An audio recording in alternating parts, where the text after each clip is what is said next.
Vous connaissez? Non? Non? Eh ben, ouais, vous allez rencontrer Antoine. Et Antoine, c'est le mec le plus gentil du monde. Mais quand je dis gentil, je dis pas gentil, ah, il est gentil, hein. Ah non, c'est pas ça, hein. C'est le vrai sens du mot gentil. La gentillesse pure et dure. Je le kiffe. Alors, en général, il fait tout le temps des stand-up tout différents. Enfin, on voit jamais la même chose. Donc, on va encore découvrir un truc nouveau. Ça va être génial. Et qu'est-ce que je voulais dire d'autre? Non, moi, je crois que c'est tout. En tous les cas, je vous présente Antoine, le mec le plus gentil du monde, et mon vrai chouchou.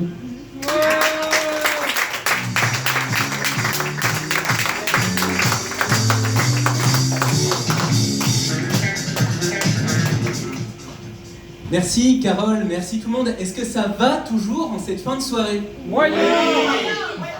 Moyen. Mais j'ai envie de dire un peu moyen aussi, parce que là, ce soir, si j'arrive un peu à la fin, donc je peux essayer de récapituler un petit peu. On a eu un premier passage où on nous a dit que Batman et tous les mangas et shonen avec qui on avait été élevés nous mentaient. Il y a eu un deuxième passage, on a dit que le Père Noël n'existait pas. Et le troisième passage, on a dit qu'on était tous foutus. J'ai envie de dire, pourquoi est-ce qu'on ne sait pas encore tirer une balle? Carole a commencé par dire que j'étais gentil. Et ce soir, pour une fois, j'ai rien préparé. D'habitude, je prépare toujours un texte un peu construit. La dernière fois, j'avais amené une bande-son. Cette semaine, là, je me suis dit, et on y va en freestyle. Je me suis dit, tiens, je vais essayer de rebondir là-dessus. Je vais arriver sur scène en disant, pour lui donner tort, alors ça va les connards? Et je ne sais pas, il y a quelque chose en moi qui s'est révolté. Donc peut-être qu'effectivement, il y a une gentillesse un peu intrinsèque qui a pu me poser problème par le passé. En fait, on va donner du chiffre. Beaucoup de gens me trouvent gentil au premier abord et ont tendance à interpréter cette gentillesse de 3 façons différentes. Ça se répartit à peu près en 33%, 33%, 33%. Une partie de ces gens pensent que je cache quelque chose. Et c'est l'idée de ce mec est gentil, mais du coup il va essayer de nous la faire à l'envers. Un deuxième tiers se dit, ce mec est gentil, il a des gestes un peu amples, ce mec est forcément gay. Donc il va essayer de nous la faire à l'envers, mais peut-être un peu d'une autre façon. Le troisième tiers, vous voyez, c'est un peu du freestyle. J'ai absolument aucune idée du troisième tiers. Je suis parti un peu en ligne. Donc, voilà, peut-être les gens qui, à un moment donné, m'ont dit oui, peut-être ce mec ne cache rien et peut être potentiellement hétérosexuel, qui allait bien quand c'était une femme sur qui j'avais peut-être certaines vues. Qu'est-ce que je pourrais vous dire? Je me suis dit, je vais essayer de revoir un peu quelques classiques pour tenter ce truc du freestyle. Si par hasard, à un moment donné, tu tombes à court, eh ben, essaie de voir ce que font d'autres humoristes dans ces cas-là. Il y a des humoristes qui, en général, à ce moment-là, mettent le public à contribution. Et je trouve ça un peu connard. Parce que, vous savez, il y a ce niveau d'humoriste-là où tu sens un peu que derrière, j'ai pas de texte, mais je vais me foutre de la gueule du public. Je vais prendre cette personne au fond, on va dire « Ah bah tiens, qu'est-ce que tu es en train de faire depuis tout à l'heure ?» etc. Et j'ai envie de dire, c'est un peu comme quand au collège, il y avait quelqu'un qui te bully et qui en plus te piquait de l'argent à la cantine ou du pain au chocolat de la récré. Là c'est un peu pareil, t'as payé ta place et en plus on va se foutre de ta gueule. Donc je vais pas te remettre le public à contribution si j'ai pas d'idée ce soir. Je t'appelle comment?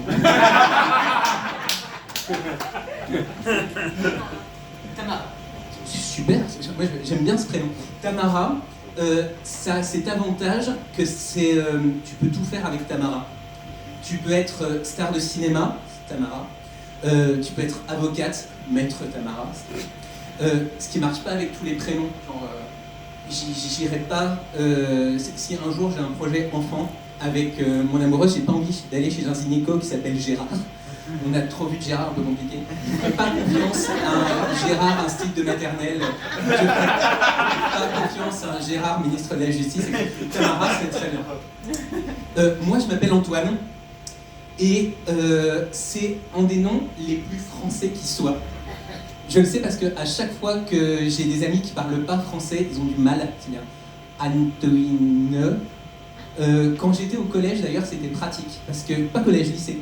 J'avais fait un échange linguistique en Allemagne. et on était logés chez des familles. Et j'étais logé dans une famille avec une fille qui était dans ma classe, qui s'appelait Ludivine, je crois.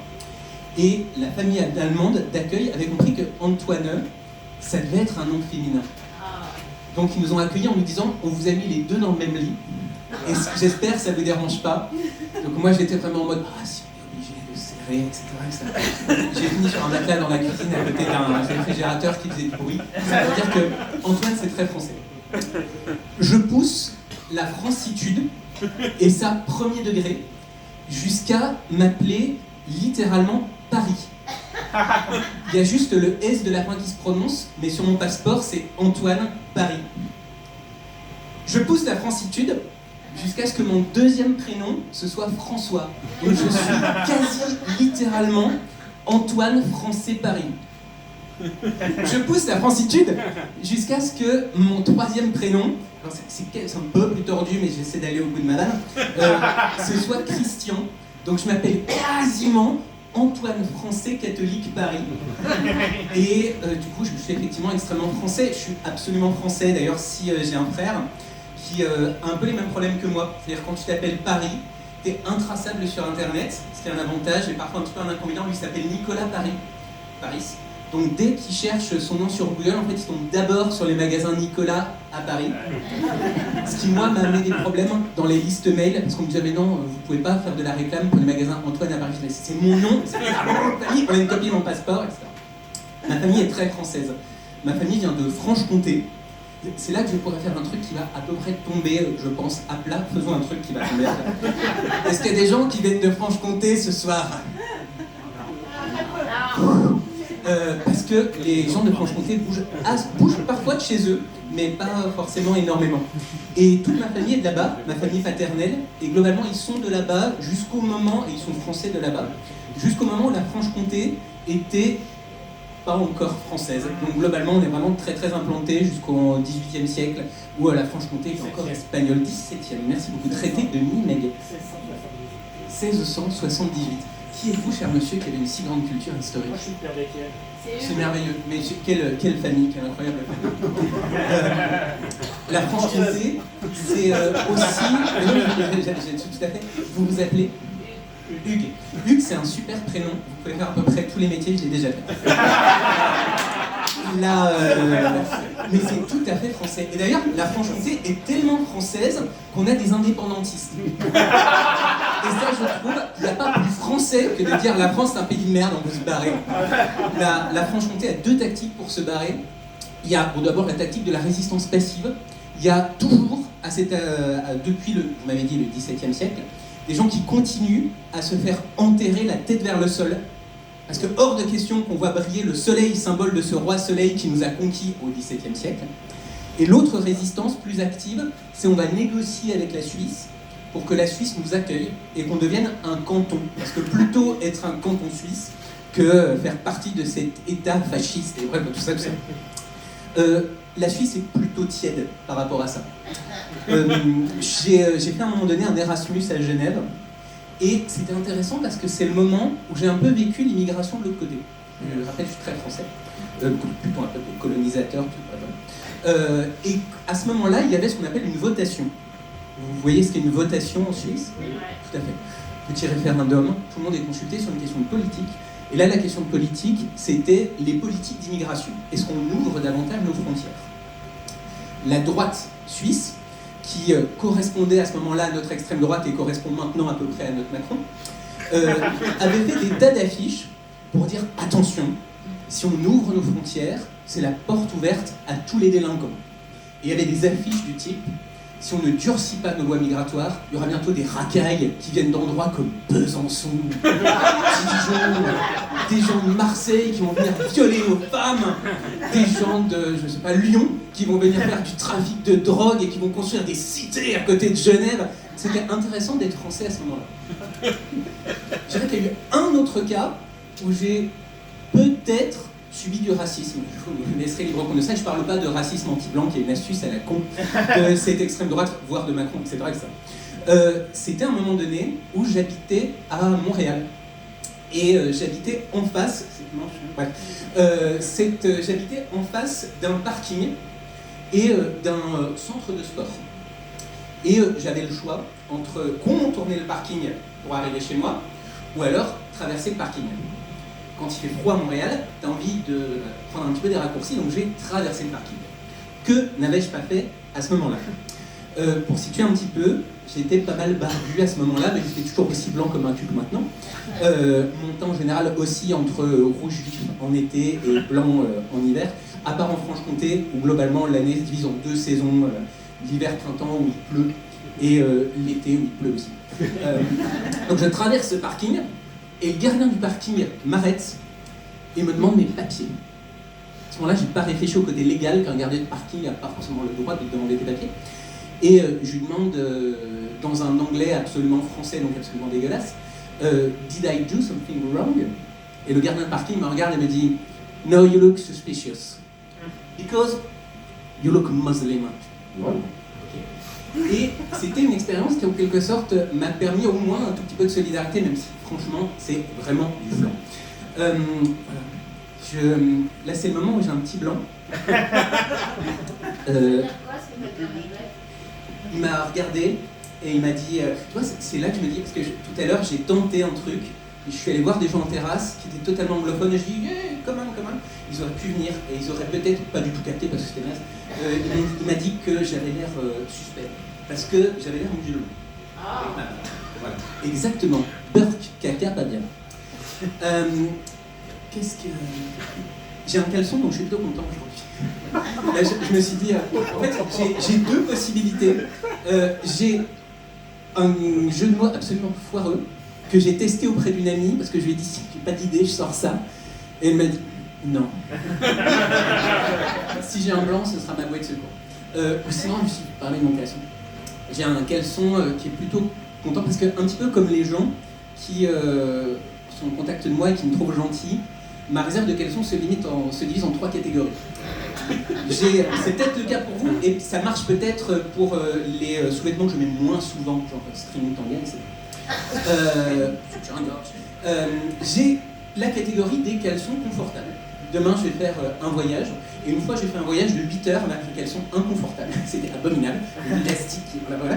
Donc j'ai une catégorie de caleçons confortables, et plutôt bien. J'ai une catégorie de caleçons où je me suis plutôt saillant, voilà, qui moule ce qu'il faut, et que je garde précieusement pour les moments où je me dénude devant la femme que j'aime. Et il y a la 3e catégorie. La 3e catégorie de caleçons comporte un seul caleçon. C'est le caleçon que tu ne jettes pas, mais que franchement tu pourrais quand même. Et tu te poses la question de manière répétée. Il a des trous, il n'est pas sale, parce que quand même je suis un homme plein d'hygiène, mais tu te dis quand même, il tient à un seul fil, mais je vais le garder quand même, parce que peut-être un jour, si on vit des débats un peu sauvages, on pourrait le marcher avec les dents, ou alors, pour moi, c'est le caleçon de secours. Ça fait du bien de se dire qu'à un moment donné, quand il n'y a plus aucun caleçon de propre, je vais prendre ce caleçon-là. Ça m'amène à la théorie du dernier caleçon. On a dit, il y a beaucoup de choses dans la vie qui se décident comme le dernier caleçon. Prenez la dernière nomination du Premier ministre. On sent que Macron a épuisé toutes les possibilités, qu'il allait au fond du tiroir, qu'il y avait un truc d'un autre âge, troué, où il s'est dit, mais je l'avais pas foutu à la poubelle. Il y a des trucs un peu sales et il n'y a pas le choix, ça me fera bien les 2 ans de mandat qui restent. C'est exactement ça que c'est passé. J'ai beaucoup de théories comme ça, pour faire écho à ce que disait un petit peu Thomas, aller dans son truc un peu, c'est vrai que j'étais déjà un peu politique. J'ai la théorie, c'est la petite lumière qui m'indique que j'arrive au bout d'un quart d'heure. Donc je peux aller un peu plus par là. Merci beaucoup. Sinon, je pourrais faire une pause. Est-ce qu'on peut applaudir Florian qui actuellement gère la lumière? Est-ce qu'on peut applaudir Tamara qui a donné de sa personne il y a quelques instants? Est-ce qu'on peut applaudir notre papa d'Étienne qui a donné de sa culture historique? Est-ce que vous pouvez vous applaudir? La théorie que je vais aborder maintenant, c'est la théorie du tuyau. La théorie du tuyau, qui n'a rien de dégueulasse. Je te vois rigoler au fond, petit canaillou. Une partie de ma famille vient de la partie de la Franche-Comté qui s'appelle la Haute-Saône, également appelée Haute-Patate, car c'est une région rurale. Et dans ce village-là, il y avait un vieux monsieur, qui est parti maintenant, qui s'appelait Jean Champion, et qui avait été très éphémèrement l'amoureux de ma grand-mère, dit-on, quand ils avaient respectivement 5 et 6 ans. Ce vieux monsieur, c'était un peu la soupe aux choux en vrai. Le soir, il taillait du sanglier au-dessus de son lavabo, il avançait relativement courbé, bossu, en insultant les médecins, et il avait toujours un tuyau d'arrosage dont il se servait pour arroser ses pétunias le soir. Et systématiquement, tous les soirs, il manquait de se casser la gueule dans le tuyau d'arrosage. Mon frère, Nicolas Paris, précédemment évoqué, lui avait signalé à un moment donné, mais est-ce que tu pourrais pas, Jean, donc Jean l'avait repris, on voit des gens de mon âge, est-ce que vous pourriez pas, Jean, décaler un peu le tuyau sur le côté? Et à ce moment-là, il y a eu un vide abyssal dans les yeux du vieux monsieur. Et le vieux monsieur a dit à ce moment-là, je sais pas, j'ai toujours fait comme ça. Et il a toujours fait comme ça. Et il a toujours continué à manquer de se casser la figure. Il est heureusement pas mort de se casser la figure dans le tuyau. Mais à mon avis, pareil, c'est une théorie. Un ami, il y a quelques jours, m'a dit que ce serait intéressant de poser certaines questions aux gens. Une question du type, à quoi ça sert un président de la République? À quoi ça sert un président de la République? À gouverner, ok. On creuse un peu, Socrate Inside. Vitrine. Qu'est-ce que c'est, gouverner? Faire la vitrine. Faire la vitrine, voilà. Un président de la République, comme le disait un autocollant que j'ai lu il y a quelques temps, c'est aussi utile qu'un parapluie à un poisson. Un président de la République, ça ne sert pas à grand chose. Et pourtant, on en a parce que, je crois, on a toujours fait comme ça. Il y a toujours des trucs en France qu'on fait parce qu'on a toujours fait comme ça. Si... J'aime pas Pierre Ninet. Voilà. Parce que, de temps en temps, je me suis quand même mis une petite note avec si t'as pas d'idée, annonce que t'aimes pas Pierre Ninet, que j'expliquerai une autre fois. Parce que je crois qu'on arrive dans la fin. Donc peut-être dernier élément pour terminer. Est-ce que ça vous arrive de faire des insomnies? Ouais. Évidemment, parce que sinon vous n'iriez pas dans des stand-up. Vous iriez bien, je peux la tenter d'une autre façon. Est-ce qu'il y a des dépressifs dans la salle ce soir? Voilà. Et après, en général, tu tentes un « est-ce que ça va ?» Bah non, parce que vous êtes dépressif. Moi, je fais pas d'insomnie, mais par contre, qu'est-ce que j'ai du mal à m'endormir? En général, je n'arrive pas à m'endormir avant 3-4 heures du matin. Et il faut dire que peut-être que je redoute les cauchemars que je fais à ce moment-là. Une fois, j'ai rêvé que je tabassais Jean Sarkozy. Voilà, c'est un individu si gentil, peut-être que je cache une âme de meurtrier, parce que vraiment, je me défonçais la gueule. C'était horrible. Une autre fois, j'ai rêvé que je me faisais engueuler par Elisabeth Borne. En même temps, c'est normal, et ce cauchemar redevient quotidien, parce que j'en parlerai une prochaine fois. J'ai été un temps dans l'éducation nationale, je suis toujours sur les mailing lists. Du coup, maintenant, j'ai un mail d'Elisabeth Borne chaque semaine. Chaque semaine, Elisabeth Borne. Voilà. C'est un peu, voilà. Elisabeth Borne, c'est un peu une McGonagall, mais qui aurait vendu des juifs. Mais je ne terminerai pas avec une allusion à la Seconde Guerre mondiale. Je terminerai avec l'idée que je vous souhaite des nuits avec des rêves et je vous souhaite des jours avec des rêves aussi. On a évoqué des choses qui étaient sinistres, on a évoqué des morts de Père Noël, on a évoqué des morts de la petite souris, on a évoqué des morts de la confiance qu'on peut avoir dans la politique, mais nous avons aussi gardé comme un minuscule frisson d'espoir. C'est ce minuscule frisson d'espoir que je vous souhaite et que je vous souhaite de vivre encore et encore. Soyez heureux, croyez en vous et merci d'avoir été là ce soir.